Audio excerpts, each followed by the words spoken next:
For those of you who are unfamiliar with BIM, BIM stands for Building Information Modeling. And it's important to remember that it's simply the process of creating information models from graphical and non-graphical information. This information is accessible through a shared digital space known as a common data environment, or a CDE. And it builds in richness as the project progresses until the information is eventually handed over to the client at the project's completion. While creating the information model, we add scheduling data to each component to generate accurate planning information, while also developing step-by-step visuals of the project's development.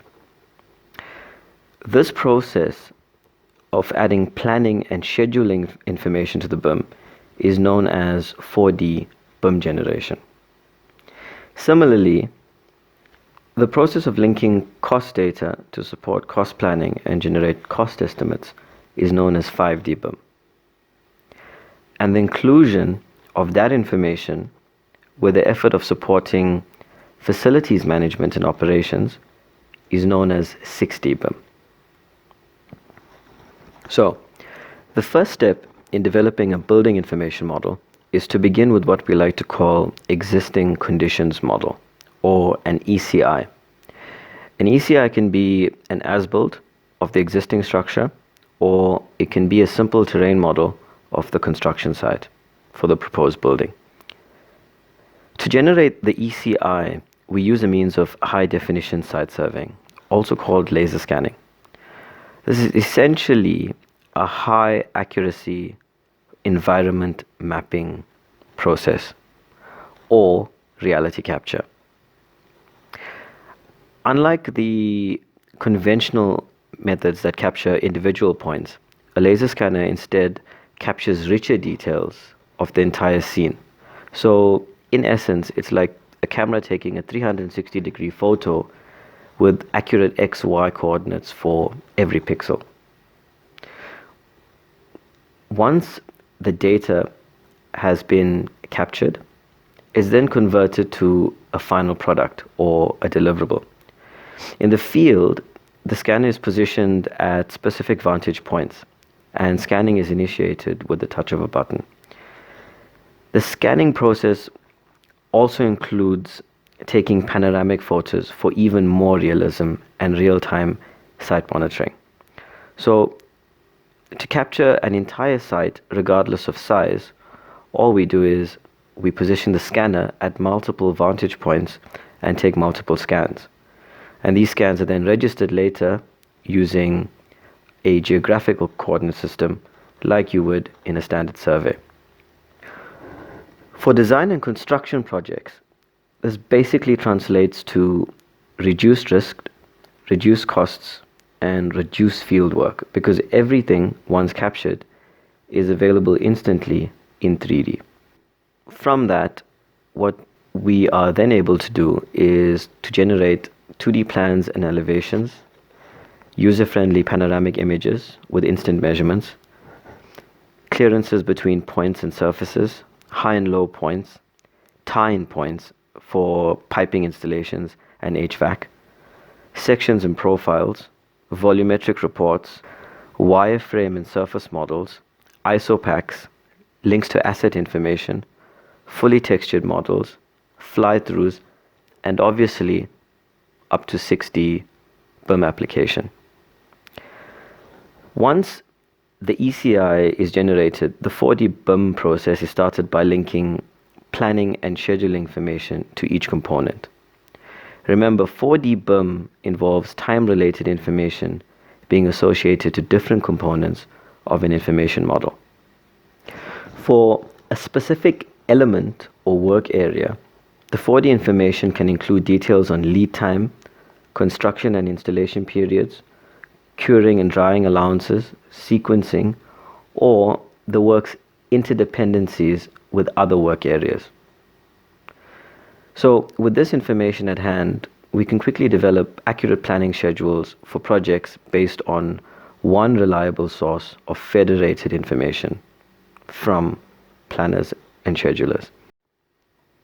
By including time-related data at this stage, we're then able to create 3D animations of the actual building's development, showing how it will be constructed and how the structure and site will appear at each stage.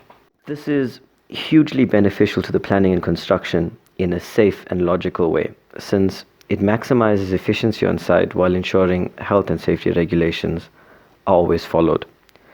This essentially means that we can digitally prototype built assets in a virtual environment first, and then provide rapid feedback on design and methodology to decision makers. Such an approach helps to negate the last-minute on-site contractor coordination and design rework. Ultimately, it reduces waste while speeding up the delivery process. And this is extremely important since construction sites are often expensive to run, and this usually represents a significant proportion of the total cost involved in many projects. This increased efficiency streamlines the cost base for project teams and increases their capacity whilst reducing the overall delivery costs for the client. 4D BIM is also very powerful for communicating the impact of built assets with the local stakeholders, both during the delivery and after completion. And this is especially important so that everyone can clearly see and comprehend how the built asset will develop and appear, rather than having to envisage that using schedules and traditional Gantt charts. We always work with 4D right from the outset of a project in order to demonstrate feasibility or to get a very quick handle on projects during the proposal and tender phases. And in addition to this, the 4D model helps to really demonstrate and build confidence around construction methodologies.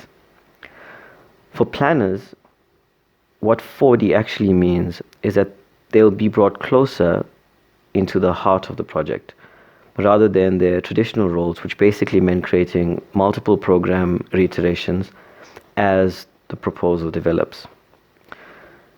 This also enables the planner to play a greater role in shaping proposals because of fast and effective feedback to their teams. And they instantly add more value to the project from the outset because of this. Once the planning schedules have been linked, the next step is to link accurate cost estimates to the now 4D model. With the addition of this cost element into the model goes from being 4-dimensional to 5-dimensional in nature.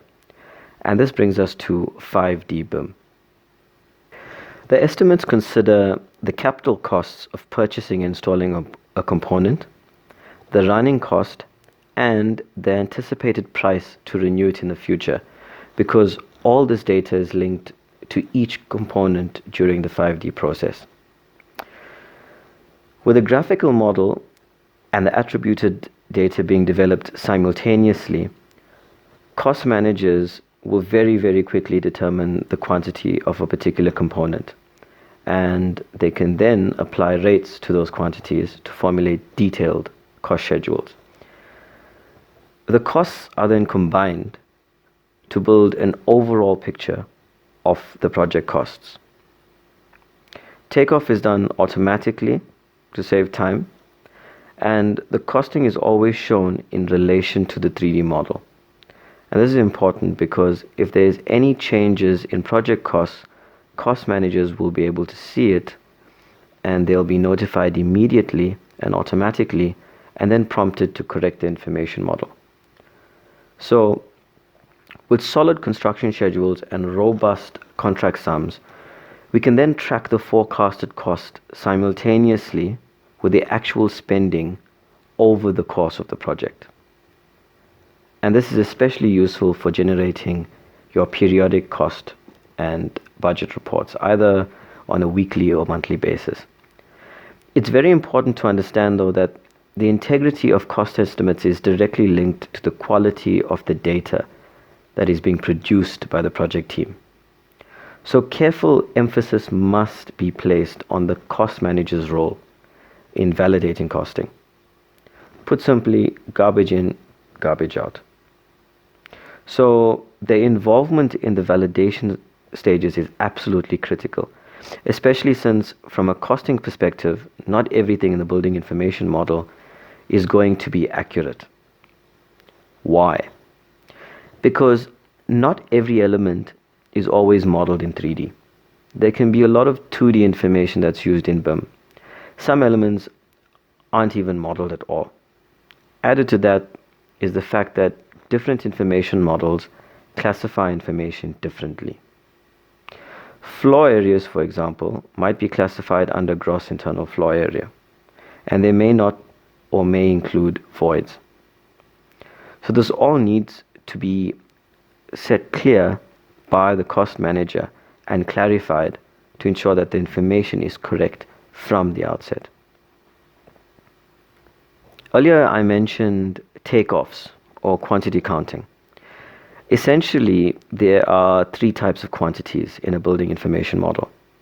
There are quantities based on actual model components that you can see in the 3D model space. The second is quantities that are derived from model components, such as architraves around doorways or things you can't always see. And the third is quantities that are derived from non-model components. And these are things like temporary works, scaffolding, construction joints and slabs, shoring, etc. Unless the construction phase itself is modeled in 3D, which is possible, the designer's graphical model will only indicate the design quantities and not construction quantities, things like scaffolding and so on. The second and third types of quantities I just mentioned, most of the time can only be picked up by an experienced cost manager. And typically, cost managers produce an indicative cost plan at the outset of the project, typically updating it once or twice as the project progresses. What this means is that they cost the finalized design after a long iterative chain. In the 5D BIM process, cost managers are engaged right from the outset and become even more valuable players in the project team than they are already, because their time is freed up from the painstaking takeoffs and instead used in faster, more accurate cost reporting upfront. Because they effectively maintain a living cost plan, they become invaluable when it comes to designing to budget. So for cost managers, 5D BIM translates to less work done more often. On net, it's actually the same amount of work, but with significantly higher contributions to the project team, and as a result, significantly higher value to stakeholders. Taking it one step further now, we move on to 6D BIM. 6D BIM is the process of adding information which relates to the expected lifespan and maintenance requirements of the components. We do this with the purpose of supporting facilities management. So this information will provide details of the component's manufacture, installation date, maintenance requirements and intervals, expected lifespan of the component, together with operating instructions, either to maximize building performance or to simply conserve energy. Once this 6D data is collated and linked to the information model, it's then used to support decision making from the start of the building design process. Linking 6D information right from the design stage is extremely important. It enables the projects team to consider the impact of their design proposals on the building's entire life cycle and environment, because it simulates the anticipated outcomes of designs and their associated costs right from the outset. This helps shift the focus from capital costs onto the entire life operating cost of the built asset. The earlier this is done in the project, the greater the value added. Value is realized by supporting the operation of a built asset once it's in use. At handover, the project team will then be able to pass its complete data set, now known as the asset information model, over to the building's end user. This provides the building's operator with a more controlled, accessible, and easily navigable way of managing their building. It's much more practical than a heap of lever arch files that are traditionally handed over. With maintenance lifespans and energy performance information, building operators can determine the cost of their operational activities and then create spend profiles over a building's lifespan. And this allows them to pre-plan maintenance activities years in advance.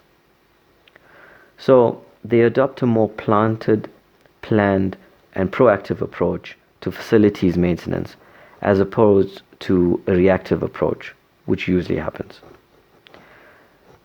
When maintenance occurs or when an asset is removed, refurbished, or remodeled, operators can also update defined parameters in the building information model and then communicate component information and the necessary plans to all personnel. Having this information available is especially powerful when designing similar build assets in the future. It enables design teams to hone proposals based on real in-use data from existing buildings. In construction terms, you can imagine that this is really the holy grail, since the data provided will enable us to design and build better, more efficient buildings that essentially last longer. This is particularly important since in the construction industry, the operational phase isn't really considered. There's a sharp focus on capital costs, but that's largely based on the fact that winning projects is decided on the price to build rather than the operational and financial value they can offer in the long term. So that's one of the things we focus on at Satar, building into the future. So now, with a fully intelligent 6D building information model in hand, the 3D visualization artists get to work adding the final touches to the model, and then it's lights, camera, action. With that said, it's been a pleasure speaking to you. If you have any questions or comments, please feel free to contact me. For now, I hope you'll enjoy our Satar 3D animation showreel. Ciao.